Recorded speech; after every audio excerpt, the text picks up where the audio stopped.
내가 나 된 것은 하나님 은혜다, 이렇게 고백을 하고 있습니다. 내가 나 된 것은 하나님의 은혜다. 이 바울이 내가 되었다, 내가 나 되었다, 이게 무슨 말일까? 오늘 말씀을 통해서 함께 생각해 보고요. 우리 신앙생활을 하고 있는 우리들도 내가 나 된 것은, 내가 된다는 것이 무엇일까? 오늘 말씀을 통해서 함께 생각해 보기를 원합니다.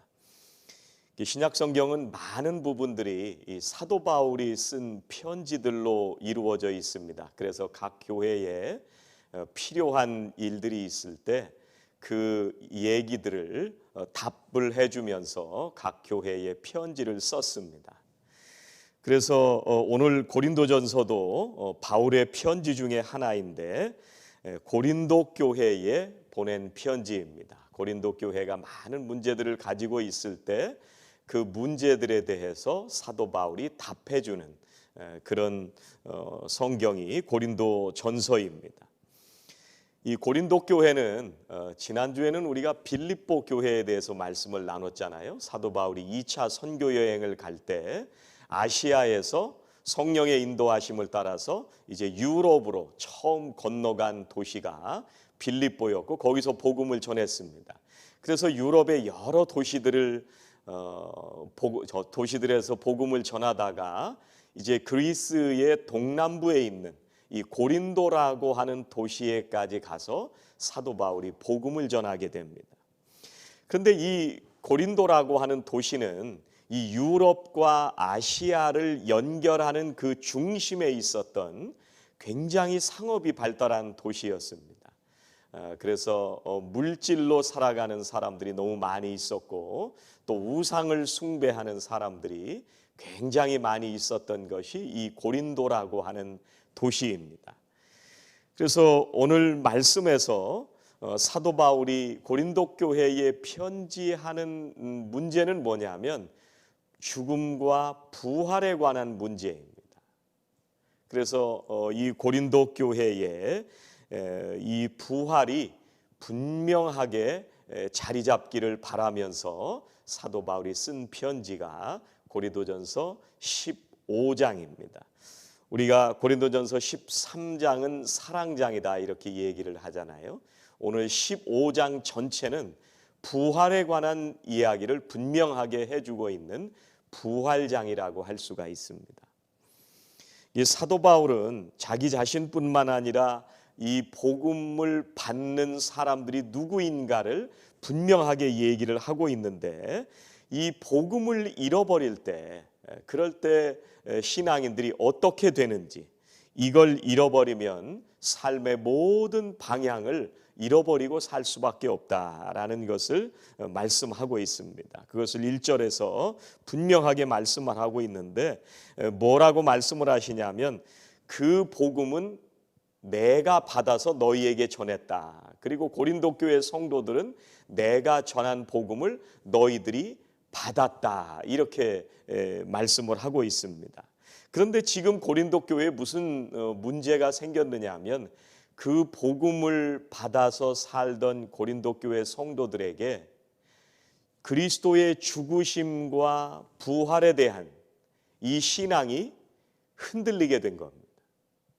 그래서 사도 바울이 이 고린도 교회 편지를 하면서 그 부활의 신앙을 분명하게 가져야 된다라는 것을 말씀을 하고 있습니다.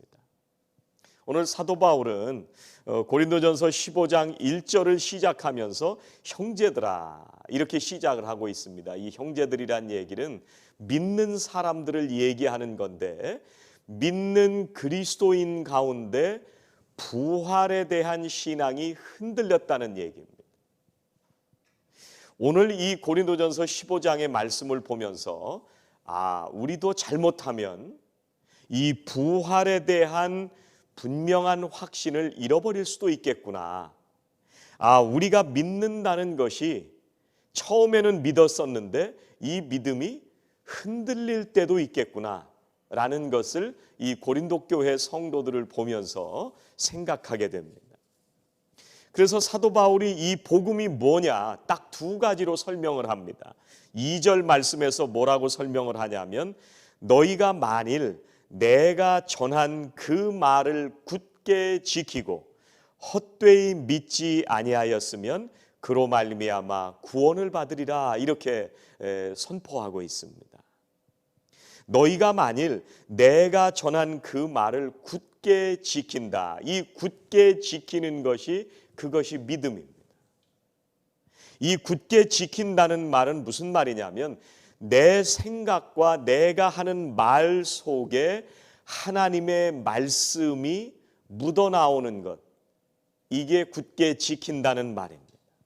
내가 뭘 하든지 내가 무슨 삶을 살아가든지 어디서 살아가든지 하나님의 말씀이 내 생활을 통해서 보여지는 것, 이것이 믿음이라고 사도 바울은 얘기하고 있습니다.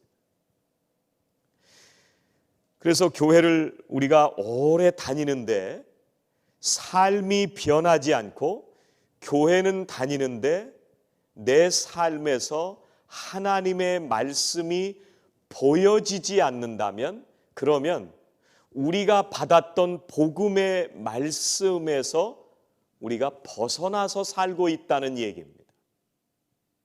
이게 수천 년 전의 고린도 교회의 얘기만이 아니라 지금 사도 바울을 통해서 우리들에게도 주시는 말씀입니다. 또 사도 바울은 이 복음을 뭐라고 설명을 하냐면 그 복음을 받아들인 사람들의 믿음이 뭐라고 설명을 하느냐면 헛되이 믿지 아니하였으면 그로 말미암아 구원을 받으리라. 헛되이 믿지 않는 것이 믿음입니다. 이 헛되이 믿는다 이 얘기는요 목적 없이 믿는 게 헛되게 믿는 거예요. 내가 신앙인인데 하루하루를 살아가면서 내 인생의 목적이 무엇인지를 모르면서 사는 것, 이게 헛되게 믿는 거예요. 왜 믿는지 모르고 교회만 다니는 것, 이게 헛되게 믿는 거예요. 그래서 사도 바울은 그렇게 헛되게 믿지 않으면 복음의 말씀으로 구원을 잘 받을 거다 이렇게 분명하게 말씀합니다. 그런데 지금 고린도 교회가 이 믿음에서 흔들렸다고 말씀하고 있습니다. 그래서 이 복음은 사도 바울이 자기 자신도 이 복음을 받고 살아가게 되었는데 이 복음을 뭐라고 설명을 하고 있느냐. 8절부터 10절에서는 이렇게 말씀합니다. 맨 나중에 만삭되지 못하여 난 자 같은 내게도 보이셨느니라. 나는 사도 중에 가장 작은 자라 나는 하나님의 교회를 박해하였으므로 사도라 칭함받기를 감당하지 못할 자니라. 그러나 내가 나 된 것은 하나님의 은혜로 된 것이다. 이렇게 말씀을 하고 있습니다. 내가 복음으로 살게 된 것은 모든 것이 하나님의 은혜로 되었다 선포하고 있습니다. 왜냐하면 내가 나 자신을 아무리 돌아봐도 그 복음의 은혜를 받을 만한 자격이 없는 사람인데 내가 그 복음을 받았다는 거예요. 그래서 그 표현을 맨 나중에 만삭되지 못하여 난 자 같은 내게도 주님이 보여주셨다. 이 얘기는 무슨 얘기냐면 사도들은 예수님과 같이 함께 살았던 사람들입니다. 그런데 이 사도 바울은 맨 나중에 예수님을 부활하신 주님을 만나게 됩니다. 그래서 만삭되지 못하여 난 자 같은 나에게도 복음을 주셨다는 거예요. 그리고 또 어떤 나에게 복음을 주셨냐면 사도 중에 가장 작은 나에게. 그리고 또 어떤 나냐면 교회를 박해하는 나에게 사도라고 불러주시는 하나님의 은혜 속에 살게 되었다는 거예요. 이게 복음이라고 말씀하십니다. 나 자신을 아무리 돌아봐도 구원받을 만한 자격이 우리 속에는 없는데 하나님께서 나를 복음으로 구원해 주셨다는 말씀입니다. 오늘 성경에 보니까 사도 바울은 맨 처음에 교회를 핍박했다 이렇게 말씀을 하고 있습니다. 그런데 그런 자신에게도 복음을 통해서 구원을 주시고 복음의 위대한 사역자로 자기 자신을 불러주셨다. 이게 얼마나 감격이 넘치겠는가. 지금 그런 고백을 하고 있는 것입니다. 여러분, 우리를 돌아보면 이 사도 바울과 같은 고백을 할 수밖에 없습니다. 하나님께서 얼마나 좋으신 분이신지 모릅니다. 우리를 생각하면 늘 부끄러운 모습을 하나님 앞에 고백하게 됩니다.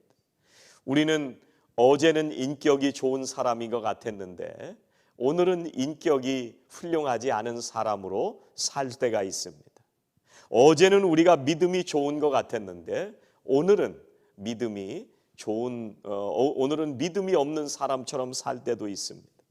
어제는 내가 봉사하고 구제하는 사람으로 살았는데 오늘은 조그만 시험이 와도 내가 봉사하고 헌신하던 것을 낙심하고 포기하는 경우도 많이 있습니다. 그래서 내 자신을 돌아보면 나는 정말 하나님의 이 놀라우신 구원의 은혜를 받을 자격조차 없는 사람인데, 그런데 부활하신 주님께서 나에게까지 보여주시고 복음으로 내가 살게 해주셨다. 그래서 내가 나 된 것은 오직 하나님의 은혜다. 이렇게 고백하는 것입니다. 여러분, 복음이라고 하는 게 뭐예요? 사도 바울은 딱 두 가지로 이 얘기를 합니다. 복음은 우리 죄를 위하여 그리스도께서 죽으셨다고 하는 것하고 또 한 가지는 3일 만에 부활하셨다고 하는 것이 복음입니다. 오늘 그 얘기를 사도 바울이 고린도 교회에 전하고 있는 것입니다. 그래서 그리스도께서 우리 죄를 대신 짊어지시고 죽으셨다 하는 것이 복음인데 주님께서 우리의 죄값을 대신 치루어 주셨다는 것입니다. 구약에서는요, 구약 시대에는 우리가 죄를 지으면 그 죄를 짐승에게 전가시켰습니다. 그래서 동물을 가지고 와서 제사장 앞에 와서 그 동물의 머리에 손을 얹고 안수하면서 주님, 내가 이런 죄를 지었습니다. 내가 죽어야 되지만, 그 죄 때문에 내가 죽어야 되지만 이 제물이 저를 대신해서 죽을 것입니다. 하나님, 나를 살려주시고 용서해 주시기 원합니다. 이렇게 짐승에게 안수하고 나서 내 모든 죄를 짐승에게 전가하고 그 목을 베어서 피를 통해서 제사를 드림으로써 내가 용서함을 받았습니다. 그런데 신약 시대에 와서는 예수님께서 오셔서 우리의 모든 죄들을 대신 갚아주시고 주님께서 십자가에 대신 죽어주신 것입니다. 그런데 이것으로 끝나는 것이 아니라 우리가 어떤 신앙을 분명하게 가지고 살아가야 되느냐 하면 부활신앙을 가지고 살아가야 된다는 거예요. 그래서 이 부활신앙이라고 하는 것은 하나님께서 창조하신 그 본래의 모습을 회복하는 것이 부활신앙입니다. 여러분, 지금 사도 바울이 복음을 전하는 곳은 고린도 교회입니다. 이 고린도라고 하는 도시는 그리스의 철학의 영향을 받아가지고요, 이 육신은 나쁜 거라고 하는 그런 생각을 가지고 살았습니다. 그래서 좋은 건 하나밖에 없는데 오직 영혼밖에 없다, 이렇게 이제 생각을 하면서 살아가는 사람들이 그리스 사람들이었는데, 그런데 그렇게 생각하던 생각들이 교회 속에도 들어온 겁니다. 그래서 우리가 부활이라고 하는 것은, 주님께서 죽으시고 부활하셨다고 하는 것은 우리의 영혼만이 살아나는 것이 아니라 주님이 입혀주실 새 몸을 입게 되는 우리의 육체와 영혼이 완전히 새로 거듭나고 살아나게 되는 것, 이것이 하나님께서 우리들에게 주신 부활인데, 그런데 교회 안에 영혼만 살아난다고 하는 그런 사람들이 들어오기 시작했습니다. 그래서 사도 바울은 이 고린도 교회를 향해서 분명한 부활 신앙을 전하기 위해서 이 고린도전서를 쓰고 있는 것입니다. 그래서 이 부활 신앙이라고 하는 것은 하나님께서 처음부터 우리를 창조하실 때 하나님께서 우리를 하나님의 형상을 따라 지으셨던 그 본래의 모습을 온전히 회복시키시는 것, 이게 부활입니다. 사람이 죄를 지었을 때 하나님의 형상을 잃어버리게 되고 우리가 세상 가운데 살아가면서 하나님이 창조하신 그 모습을 잃어버리고 살았습니다. 그런데 우리가 구원받고 예수님을 믿기 시작할 때 우리가 보혈의 은혜로 다시 살게 된 것뿐만 아니라 영원한 하나님의 나라에서 하나님께서 우리를 온전히 회복시켜 주실 것을 우리들에게 약속해 주시는 것입니다. 그래서 사도 바울은 복음이 뭐냐? 그리스도께서 우리를 위해서 죽어주신 것, 그리고 하나님의 형상을 회복해가는 것, 이 부활신앙, 이것이 복음이다, 이렇게 말씀을 하고 있습니다. 그래서 사도 바울은 이것을 내가 알고 받았고 깨닫게 되었는데 그걸 내가 너희들에게 전해주었다. 그래서 그 복음 위에 견고하게 세워져서 신앙생활을 해야 된다. 흔들리지 마라. 지금 그런 얘기를 하고 있는 것입니다. 여러분, 사도 바울은 1절에서 뭐라고 고백을 하고 있느냐 하면요, 형제들아, 내가 너희에게 전한 복음을 너희에게 알게 한다. 이는 너희가 받은 것이요 또 그 가운데 선 것이라. 사도 바울은 받은 것을 전하게 되었습니다. 그리고 이 복음을 받았던 사람들은 다시 전하는 사명을 감당하면서 살았습니다. 여러분, 초대교회 성도들은 이 분명한 부활 신앙을 가지고 살았던 사람들입니다. 그저 우리가 나중에 죽은 다음에 천국에 가면 그때 우리가 부활하게 된다고 하는 것만이 아니라 오늘 여기 이 땅에서 살아가면서 내가 분명한 부활의 신앙을 가지고 사는 사람이라고 하는 것을 전하면서 살았던 사람들이 초대교회의 성도들이었습니다. 그래서 사자밥이 되고 또 칼로 죽음을 위협당하는 그런 위협 속에서도 두려워하지 않고 복음을 전할 수 있었던 것은 바로 이 부활신앙 가운데 살았기 때문에 그런 것입니다. 여러분, 사도 바울은 자기가 받았던 것을 전하게 되었습니다.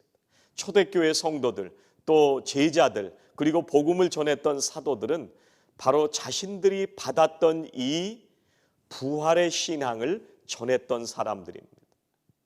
여러분, 복음이 들어오면, 내가 복음을 받게 되면 그냥 내가 부활 신앙을 가지고 살아가는 것이 아니라 내가 복음을 받았을 때 그것을 전하면서 살게 된다 하는 것을 오늘 말씀을 통해서 알게 됩니다. 내가 예수님을 믿었는데도 불구하고 내가 복음을 전하고 싶은 열정이 나에게서 생겨나지 않는다. 우리의 신앙을 다시 한번 분명하게 점검해 봐야 됩니다. 여러분, 아직도 이 복음을 경험해 보지 못한 분들이 있다고 한다면 이 복음의 말씀을 들으시면 좋겠습니다. 그리고 그 복음을 전하면서 사는 분들이 다 되셨으면 좋겠습니다. 또 어떤 분들은 복음을 받아들이긴 했는데 이제까지 살면서 그 복음을 한 번도 전해보지 못한 분들도 있으실 수 있습니다. 그런데 여러분, 오늘 고린도전서 15장에서 복음은 뭐라고 얘기를 하냐면 내가 이걸 받으면 전하면서 살게 되어 있는 것이 복음이라고 하는 것을 우리들에게 말씀해 주십니다.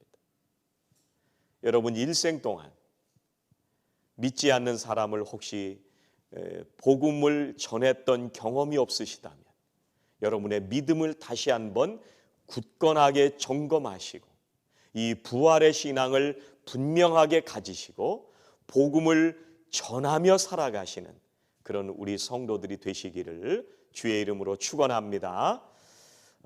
제가 어떤 성도님 한 분을 만났는데 이 성도님이 선교를 가기 전과 다녀온 후에 자기 생각이 달라지게 됐다는 거예요. 어떻게 달라졌느냐? 이 선교를 가기 전에 자기가 여전히 믿고 있었던 사람이라는 거예요. 그런데 자기가 이 선교를 갔다 오고 나서 사람들을 보기 시작했는데 어떤 눈으로 바뀌기 시작했느냐 하면 예수님을 믿고 구원의 은혜를 가지고 부활의 신앙을 가지고 살아가는 사람들과 아직 구원을 못 받은 사람들, 이런 사람들로 사람들을 보기 시작했다는 거예요. 그전에도 예수는 믿었습니다. 그런데 이 선교를 다녀온 후에 이제 자기의 생각이 세상을 보는 눈이 달라지기 시작했는데 예수를 믿는 사람이냐, 생명을 가지고 있는 사람이냐, 생명을 가지지 못한 사람이냐. 저 사람은 생명을 가지고 있을까? 저 사람은 구원 받았을까? 이런 눈으로 사람들을 보게 되었다는 겁니다. 복음이 들어오면 이렇게 바뀌는 거예요. 여러분, 교회라고 하는 것이 정말 이 복음에 붙들려서 그 복음을 전하고 생명이 살아나는 사람들이 매일매일 늘어나는 교회, 그게 진짜 교회입니다. 교회는요, 바로 이 복음을 전하고 복음을 통해서 생명이 살아나는 그런 일들이 늘 일어나는 교회가 살아있는 교회입니다. 여러분, 우리가 모일 때는 간증이 넘치고 우리가 모일 때는 부활의 신앙으로 감사가 넘치고 기쁨이 넘치고 복음을 받아들인 사람들이 함께 모여서 하나님을 경배하고 찬양하고 그 복음을 전하면서 생명을 살리는 사람들이 모인 교회, 이게 교회입니다. 여러분, 부활하신 주님께서 많은 사람들에게 나타나셨다고 오늘 1절부터 11절 사이에서 말씀을 하시는데 처음엔 베드로에게 나타나셨습니다. 그리고 12제자에게 나타나셨다. 그리고 500여 형제들에게 보여주셨다. 그리고 예수님의 동생이었던 야고보에게 보여주시고 모든 사도들에게 보여주셨다. 복음을 전하며 살아가는 모든 그리스도의 증인들에게 주님께서 보여주셨다. 이렇게 말씀하시고 있습니다. 그리고 마지막에는 누구에게 보여주셨느냐? 그리스도인들을 잡아서 감옥에 가두는 그런 일을 하고 있던 나에게까지도, 사도 바울 자신에게까지도 하나님께서 보여주셨다. 그렇게 말씀합니다. 그리고 그런 부족한 나에게도 사도라 칭해 주셨는데 그것을 자신은 감당조차 못하겠다고 하는 거예요. 예수 그리스도를 핍박하던 사울에게까지 찾아가 주시고 복음을 전해 주셨다고 하는 말씀입니다. 여러분, 우리들은 바로 이 복음으로 살아가는 모든 사람들입니다. 이것을 받은 사람들이 모여서 신앙생활하는 사람들이 바로 교회라고 부르는 것입니다. 그래서 우리는 서로 형제, 자매라고 이렇게 부르는 것입니다. 그런데 사도 바울이 지금 뭐라고 얘기를 하냐면 사도 바울이 예수님을 믿는 그리스도인들을 잡아서 박해했다. 이 얘기는 교회를 박해했다, 그 얘기예요. 여러분, 사도 바울이 다마스커스라고 하는 곳으로 가다가 예수님을 만나게 됩니다. 예수님에게 여쭤봅니다. 주여, 당신은 누구십니까? 그랬더니 주님께서 뭐라고 말씀하시느냐면요, 나는 네가 핍박하는 예수라, 이렇게 말씀을 하세요. 여러분, 사도 바울은요, 예수님을 직접 살아계실 때 핍박하지 않았습니다. 누구를 핍박했느냐 하면 예수님을 믿는 그리스도인들을 핍박한 거예요. 그런데 예수님은 사도 바울에게 뭐라고 말씀하시냐면 내가 핍박하는 예수라, 이렇게 대답을 해주시는 거예요. 그럼 무슨 얘기냐? 예수 믿는 사람들, 복음으로 살아가는 그 사람들을 핍박하면 예수님을 핍박한다는 얘기예요. 그러면 이 얘기는 무슨 얘기냐? 지금 우리가 복음으로 살아가는 사람들인데 우리가 서로 믿는 사람들끼리 서로를 핍박하면 예수님을 핍박한다는 얘기예요. 내가 누군가를 힘들게 하고 미워하고 누군가에게 상처 주는 말을 하고 누군가에게 피해를 입히면서 살아간다는 얘기는, 그 얘기는 우리가 눈에 보이는 사람을 핍박하는 것뿐 아니라 예수를 핍박한다고 하는 얘기입니다.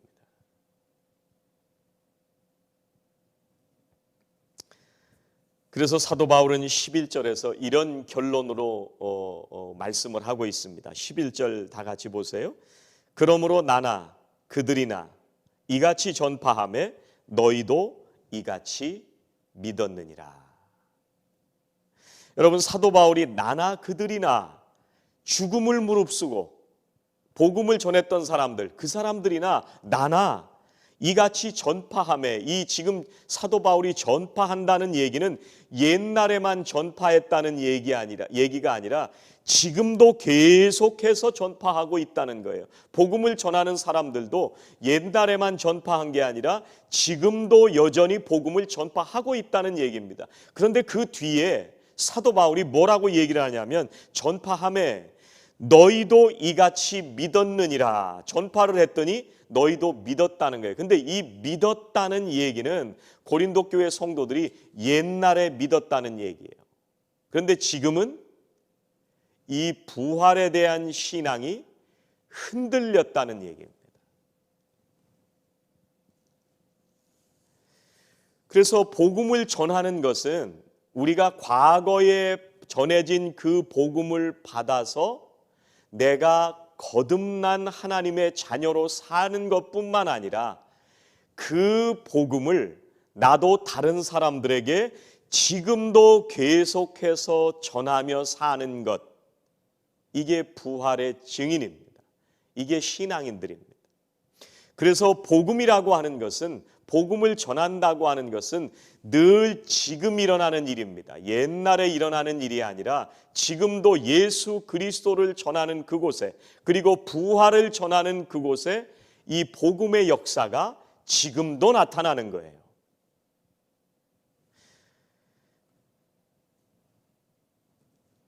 우리들은 죽은 다음에 우리의 육신도 새로운 몸을 입을 것을 믿으면서 살아갑니다. 죽음으로 끝나는 사람들이 아니라 우리는 나중에 죽고 나면 천국에 갈 것을 분명하게 믿으면서 살아가는 사람들입니다. 근데 오늘 15장에서는요, 죽은 자라고 하는 얘기를 굉장히 많이 얘기합니다. 오늘 15장 뒤에 말씀들에 보면 사도 바울이 복음에 대해서 굉장히 많은 얘기를 합니다. 그래서 죽은 자에 대해서 얘기를 하는데, 이 죽은 자라고 하는 얘기는 나중에 죽은 다음에 가는 얘기를 하기 위해서 이 얘기를 하는 것뿐만 아니라 지금 이 세상에서 숨을 쉬면서 살아가는 우리들도 이 부활 신앙으로 살고 있지 않으면 죽은 자 같다는 얘기예요. 그래서 내가 살아있지만 죽은 것 같은 모습으로 지금 살고 있는 사람이 있다면 부활 신앙이 없다는 얘기예요. 여러분, 누가복음에 보면은요, 탕자의 비유가 나오잖아요. 둘째 아들이 재산을 다 탕진하고 돌아옵니다. 아버지한테 돌아왔는데 아버지가 뭐라고 얘기를 하느냐면요, 누가복음에서 이 내 아들은 죽었다가 다시 살아났으며, 이 둘째 아들이 완전히 이 목숨이 끊어졌다가 살아난 게 아니에요. 목적 없이 하나님께서 창조하신 그 본래의 형상, 그 모습을 지키면서 하나님의 말씀대로 살아가지 않았던 시간들이 죽었다는 얘기예요. 그런데 그 아들이 목적 없이 살다가 아버지에게 다시 돌아왔는데 그걸 보면서 아버지가 내 아들은 죽었다가 살아났다 이렇게 얘기를 하는 겁니다.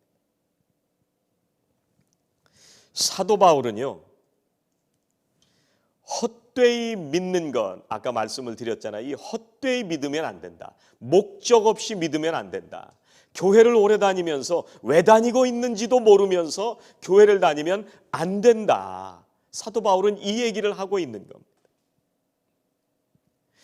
그래서 내가 이 세상에서 신앙생활을 하면서 숨을 쉬면서 매일매일 살아가는 이 하루하루가 바른 목적을 향해서 하나님이 창조하셨던 그 본래의 그 뜻을 이루어드리면서 살아갈 때 그때 우리가 믿음 생활을 하는 건데 그게 진짜 신앙생활인데 그것이 우리가 부활신앙으로 사는 것입니다.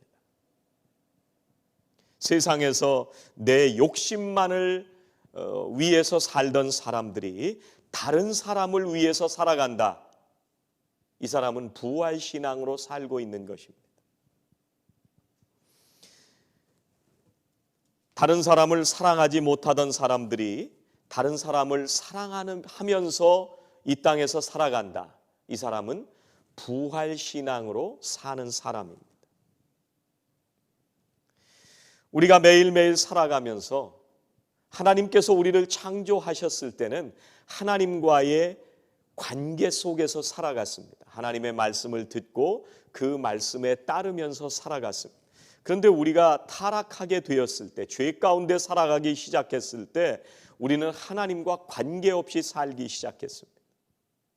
그래서 우리가 세상에 살아가면서 무엇을 먹을까, 무엇을 마실까를 생각하면서 사는 사람들을 성경은 이방인이다 이렇게 얘기를 합니다. 하나님이 창조하신 본래의 목적을 잃어버리고 그저 세상의 욕심과 무엇을 먹을까, 무엇을 입을까만 생각하면서 살면 부활신앙이 사라져버린 거예요. 그런데 진짜 예수 믿는 사람들, 부활신앙을 가지고 살아가는 사람들은 그 나라와 그 의를 목적으로 두고 사는 사람들이 바로 부활신앙을 가지고 사는 사람들입니다. 오늘 말씀에서 부활하신 주님께서 게바에게 보이시고, 이 베드로잖아요. 12 제자에게 보이시고 500여 명의 사람들에게 보이시고 복음으로 사는 수많은 사람들에게 보여주셨는데 사도 바울이 나에게까지도 보여주셨다. 부활하신 주님께서 자기에게 나타나셨을 때 그때 내가 주님을 만나기 전까지는 죽은 것처럼 살았는데 이제는 부활하신 주님을 만나고 내가 부활의 신앙으로 살게 됐다는 사도 바울의 얘기입니다. 그래서 부활의 주님을 만나고 이제는 새 삶을 살기 시작한 자기를 뭐라고 얘기를 하냐면 내가 나 된 것은 이렇게 얘기를 하는 겁니다. 내가 나 됐다는 얘기는 무슨 얘기예요? 그동안 나를 지어주신 하나님의 그 목적을 다 잃어버리고 세상 가운데서 내가 왜 사는지도 모르고 살아왔던 시절이었는데 주님을 만난 이후로는 내가 하나님의 창조의 목적을 따라 살아가는 부활신앙으로 살게 되었다는 말씀입니다. 그래서 내가 나 된 것은 하나님의 은혜다 이렇게 말씀을 하십니다. 주님으로 인해서 우리가 절망 속에 살아가다가 다시 한번 소망을 가지게 되었다면 우리는 부활신앙으로 사는 것입니다. 절망과 좌절 속에서 낙심하면서 살던 사람이 주님이 주시는 신비한 힘으로 삶의 소망을 가지고 살기 시작했다면 그 사람은 부활신앙으로 살기 시작한 것입니다. 죽음을 두려워하지 않고 나에게 어떤 어려운 일들이 닥치더라도 내가 복음을 전하면서 기쁨과 감사와 찬송으로 살아가는 사람이 있다면 그 사람은 부활신앙을 가지고 사는 사람입니다. 어떤 성도님 한 분하고 얘기를 하는 중에 지금 우리가 사는 이 상황은 정말 우리 힘으로 살 수 있는 상황이 아니다라는 것을 고백할 수밖에 없다, 이렇게 얘기를 하더라고요. 내가 애를 써봤습니다. 내가 정말 이 상황을 극복해 보려고 정말 애를 썼습니다. 경제적으로 닥쳐오는 이 수많은 어려운 문제들, 렌트라든지 또 가게라든지 또 모든 가정의 모든 물질적인 문제라든지 이 문제로부터 벗어나 보려고 그렇게 발버둥을 쳤는데 안 되더라는 거예요. 이 상황은 내 힘으로는 도저히 벗어날 수 없는 상황이더라는 거예요. 그래서 자기가 하나님의 말씀을 묵상하면서 그 말씀을 깊이 생각할 때 그때 하나님께서 깨달음을 주셨는데, 이게 하나님의 능력으로 할 수 있구나, 내 힘으로는 불가능하구나. 그 말씀을 깨달으면서 자기의 마음속에 있었던 모든 인생에 대한 두려움이 사라지게 되고 그동안 근심하고 있었던 모든 것으로부터 하나님께서 자유하게 해주시는 체험을 했다, 이런 간증을 하시더라고요. 부활신앙으로 사는 얘기입니다. 사랑하시는 우리 성도님들이 나의 나된 것은 하나님 은혜라, 이렇게 고백했던 사도 바울처럼 오늘도 그 주님을 만나시고 여러분을 통해서 주님을 매일매일 전하시며 부활의 증인으로 살아가시는 저와 성도 여러분들이 되시기를 주의 이름으로 축원합니다. 기도하시겠습니다. 하나님 감사합니다. 주님께서 저희들에게 전해주셨던 그 복음을 통해서 저희들이 살게 하여 주시고 오늘 저희들이 부활신앙으로 이렇게 하나님 앞에 예배할 수 있도록 인도해 주심을 감사드립니다. 나의 나된 것은 오직 하나님 은혜라 고백했던 사도 바울처럼 저희들도 이 시간 나의 나된 것은 오직 하나님 은혜임을 고백합니다. 하나님, 이 세상 가운데 살아갈 때 우리에게 닥쳐오는 모든 환경들이 우리의 믿음을 흔들고 복음으로부터 멀어지며 부활에 대한 신앙도 잊어버리게 만드는 수많은 환경 속에 살아갈지라도, 그러나 그 가운데서 여전히 그리스도께서 우리 죄를 위하여 죽으시고 부활하셔서 우리에게 참된 소망을 허락해 주셨던 이 귀한 복음을 매일매일 마음에 담고 살아가는 저희들 모두가 되게 하여 주시옵소서. 사랑하시는 성도님들이 이 땅에서 살아갈 때에 모든 성도님들의 삶을 통해서 그 거룩하신 복음이 나타나며 살아가는 거룩한 삶을 살도록 역사하여 주시옵소서. 예수님의 이름으로 기도하옵나이다. 아멘.